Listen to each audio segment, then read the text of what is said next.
Catus, Maximus here, this time with a review of the Vevor SC240M.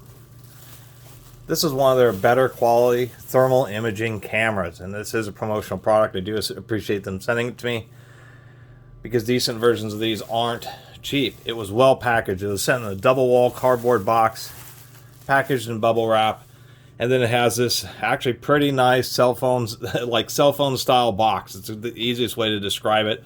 So they're obviously pretty proud of the unit here. And this is what I call the second best one that Vevor has. They actually have a range of these. Some are like 160 for a basic, like low resolution. They have ones for around 250, which are better resolution, but they don't have they only are thermal imaging only. They don't have a normal camera. And better ones like this, or higher end ones, have both the thermal imaging camera and a visible light, just a standard 2 megapixel camera, so you can just take normal pictures of what you're looking at. It also kind of helps with the thermal imaging camera, although I'm still a little confused. They do have, now this one is $316. Now part of the reason is it comes with a 64 gig memory card. And I was actually blown away. It actually came with this 64 gig Kingston. It's actually an Ultra 1 rated A1 100 megabit a second. It's actually a pretty nice SD card. And what's really surprising is it actually appears to be a genuine card with the Kingston authenticity sticker on it. So there's the other $16 one is it comes with the memory card. We do have our certificate, I guess this is the inspection certificate. They also have a calibration certificate specifically for the serial number of the particular unit. So they're actually pretty serious about that. Manual. USB-C charging cable. This will last up to 10 hours, or excuse me, even 11 hours, the brand new battery, which is real surprising. And you can see how proud of it they are, because it just is in this, like I said, cell phone box. Huge amount of foam, thick foam on the top, bottom, all around it. They really don't want this thing to get damaged, and it's a premium electronic product. We do have a peel. We'll go ahead and pull that off here. It's a pretty beefy unit. As we can see here, it actually has 2 normal LED lights for illumination when you're using the normal camera. There's our thermal imager. Now, a thermal imager is it's basically, there's heat guns like this. These are a 1 oversized pixel heat measurement. This Vevor is actually a high resolution one. It's 240 by 180, or 43,200 pixels. So it's 43,000 of these all integrated into one sensor. It's something that a company, actually I believe that originated in Oregon, called FLIR, really popularized the thermal imaging cameras. And so this is just a more premium version from Vevor. It does feel like it's pretty hefty, has a really nice build quality. All of this is just a big rubber overmold, flexible along there, nice raised area around the screen to help protect it. Big rubber overmold around the sensor area. We do have a pretty well sealed port cover, and that's where our SD card is and where our charging port is. We'll boot that up in just a second. Gotta show the rest of the accessories, which is, it also came with this bag. This was packaged externally, so this pouch for it actually acted as additional cushioning. It does come with a shoulder strap, which is, you know, I get it. Both has a belt loop and a shoulder strap. Since these are expensive electronic tools, and then you're using them around, you know, these are used by electricians and carpenters. They can even be used by machinists, service technicians, anytime where you're trying to see if something's getting too hot or overheating or anything like that. So I'm trying to figure out whether, I guess it just kind of sits in like so. It is measured pretty well, and yeah, it doesn't quite fit that way, so it is designed to go into this case in a sideways fashion. But it's nice that they come with the case foam. Nice foam liner, a little bit coarser and heavier duty on the outside, so really not too bad. We'll get this booted up here.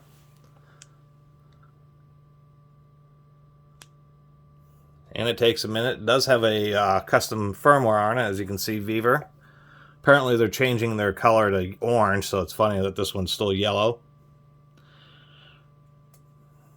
And it's taking its, and there it goes. Now it's showing the normal visible image camera. And it says system is initializing here. And so I think it's doing something where it kind of combines the visual image camera with the thermal image camera. And here we are. So what we have here is it's actually pretty decent, because it has the spot that you're particularly looking at is going to be this upper temperature. And then what we have here is we have a red reticle and a green reticle. And so the red is going to show this max number. The green is going to show the min number, which is actually pretty handy because it's automatically providing 3 measurements simultaneously. As you can see, we have an emissivity setting here. Kind of hard to see because of the, I guess apparently my table's a lot warmer than I expected. Anyway, we have an emissivity, and what that means is, depending on the object you're looking at, it will reflect certain different amounts of infrared or emit. And what that essentially means is you can have something shiny like stainless steel be very hot but actually get a low reading on a thermal camera, or you can have something like that's very dark black, let's say a block of coal or a charcoal briquette. In that case, it will be a very accurate reading. And so that's what the emissivity is and it's something that you can change. And they do make that pretty apparent even here in the manual. They include a basic chart, the type of stuff that you're looking at, whether it's wood, rubber, pottery, concrete, circuit boards. You can see you want to adjust it downwards. What's one of the really lower numbers? Oxidative treatment steel. I don't know what AAO is, but we can see whatever AAO is 0.55. So you want to adjust that.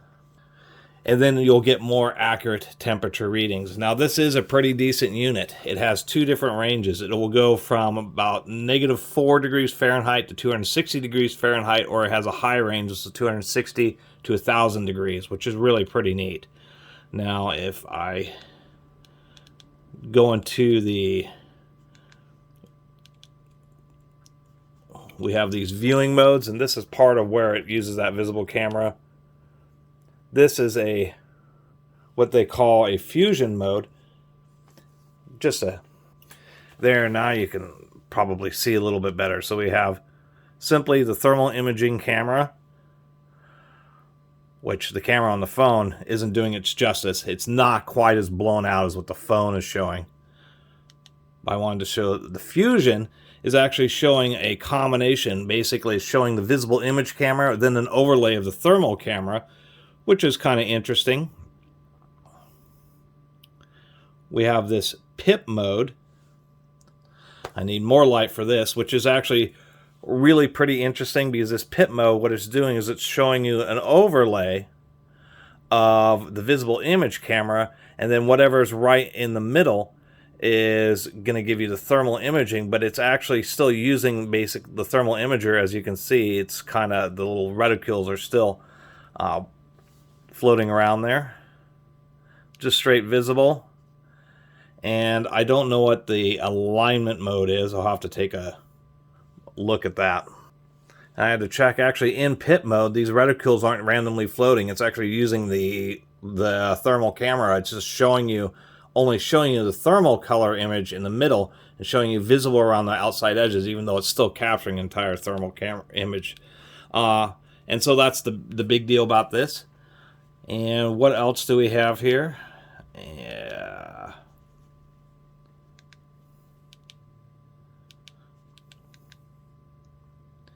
You can change the various palettes here.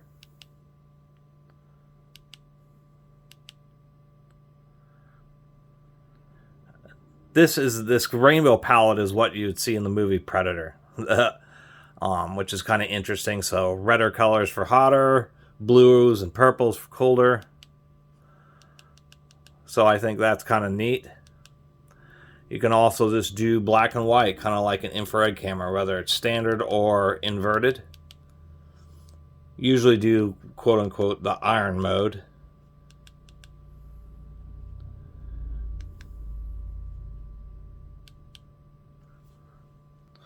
Finally figured it out. You can actually turn on and off each of these reticles. You can choose whether you want it just to display the hot spot, cold spot, or the center measurement, all independently of each other.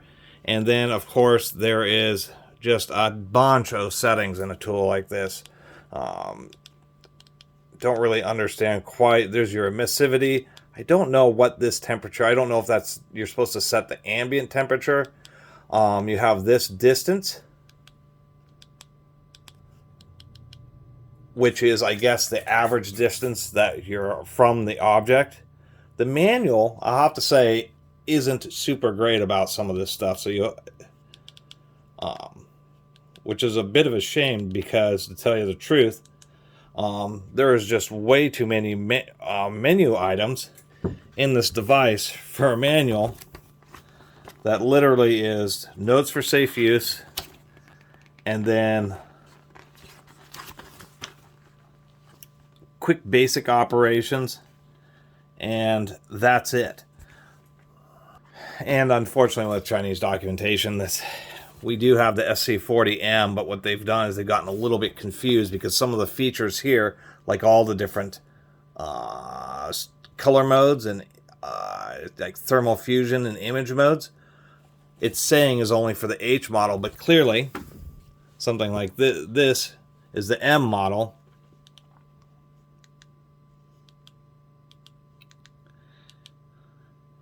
And we have like the fusion mode. So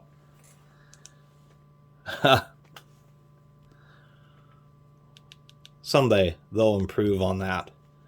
Also, I should say that it's showing you a scale here where it's automatically telling you the white, how hot the white would be and how cold the black would be. What else do we have here? You can set these alerts so that you can scan something and then it will tell you.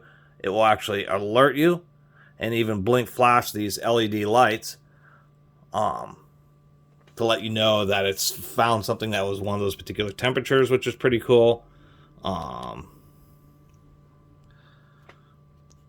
Temperature scaling, so -3 to 302 degrees Fahrenheit, or 212 to 1022. So you need to set a particular range, whether you're measuring really hot items or not quite as hot items. Other than that, just languages, brightness. I set it to automatically turn off after 10 minutes, but you can have it to stay on all the time. Photo setting. Device information shows you the space you have available on the card. And this is what's kind of interesting, is they're really trying to sell this in a lot of countries.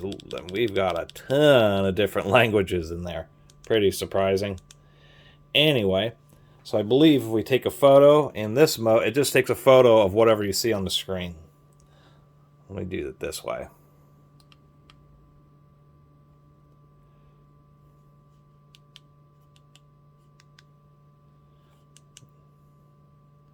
And then you can just load it and play it back. And so it's just going to display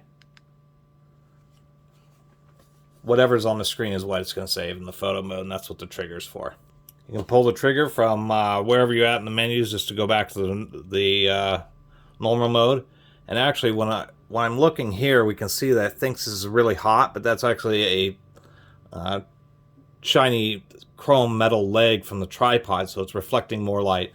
One thing to also make note of, don't ever point these like at the sun. Don't put them right next to it like an incandescent light bulb. That can damage the infrared sensor. Although it says its closest rating is 1/10 of a meter. One last thing I was noticing through these different viewing modes here is if get something for scale like that USB cord.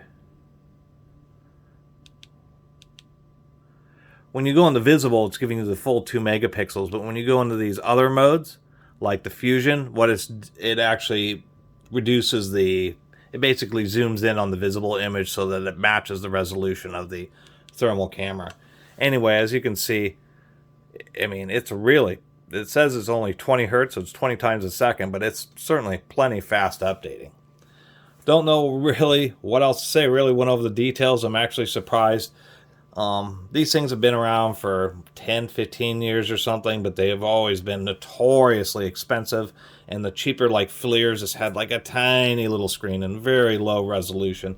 And that's probably the biggest deal with something like this, is the fact that nowadays for $300, you can get a fairly well built one that has quite a few options, and get the menu out of there. Good resolution, and actually is pretty darn fast. We can see here that maybe, although the emissivity is 0.95 and skin is supposed to be 0.96, but that's not too bad. It's reading maybe a touch high, but still more than happy about that. I got to show some of the cool stuff. Like, here's my, God, my camera is really overexposing, but my breaker panel isn't burning up as hot as this. This is just automatically coloring. What we can see here is 70, 86 is about as hot as it gets. So the electricians use this to see if you really have breakers or something that are overheating. If you're trying to figure out what a device is on a particular circuit, you can use like various circuit tracers like I've reviewed, or you can just plug like a heater or something into it and then see which breaker starts warming up. Cats are pretty warm animals, and so on this she just looked like a ball of heat. Maybe if we do the fusion mode, there we go, not quite as bad. Cats are warm animals. They average like 101 or something. About the temperature of a human fever is the normal temperature of a cat. There we go. If I get my camera really close to the screen on this, then it doesn't overexpose, but you can see the cat's ears are much cooler than the area in front of the ears. Cats have exposed skin or very little fur in front of the ears, so sound can reflect into their ears better. Anyway, I've blabbed on too much. I just think these are so cool. I probably wanted one for 10 years, and so I appreciate Vevor sending this to me as a promotional product, even after I kind of trashed their magnetic drill and their in-wall electric fireplace. I really did not like that electric fireplace, but apparently didn't burn my bridges. And they sent me that ultrasonic cleaner, but this is probably the coolest item that I've got from them. And actually, I wouldn't have received this without the viewers, you, the subscribers, the people who've helped make the channel. Otherwise, never would have got this thing. And coming up with $300 for me is a lot of money. So I'm pretty stoked about it, and I want to thank you and thank my viewers and Vevor for this.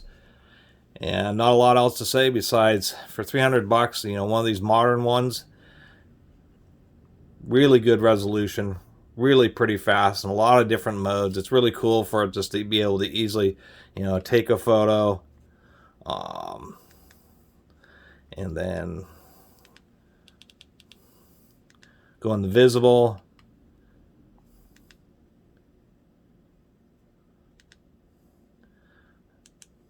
There we go, hit the play button. And so the whole point to doing that is you'll be able to do something like show someone, okay, here's what I'm looking at, here's what it looks like normally, and then there's the thermal image of the same thing. And then you can see kind of the zoom factor a little bit easier there. And then as far as deleting images, whoop, you do this. You press and hold the button on the image, and then you can delete it. That only takes a second. And the only thing is there's an alignment mode there, and I don't know exactly what that does. The manual doesn't describe it, so I'll have to do a little bit of homework. Anyway, I really appreciate everybody who's been watching and subscribing. And if you haven't subscribed, please do. Until next time, Catus Maximus out. I'll have to say one thing that is pretty neat is this, the rainbow mode. This is exactly like the movie Predator. And it's kind of cool to have a tool where you can see the very same effect. That was a big deal for that movie back then. Anyway, we'll see you next video.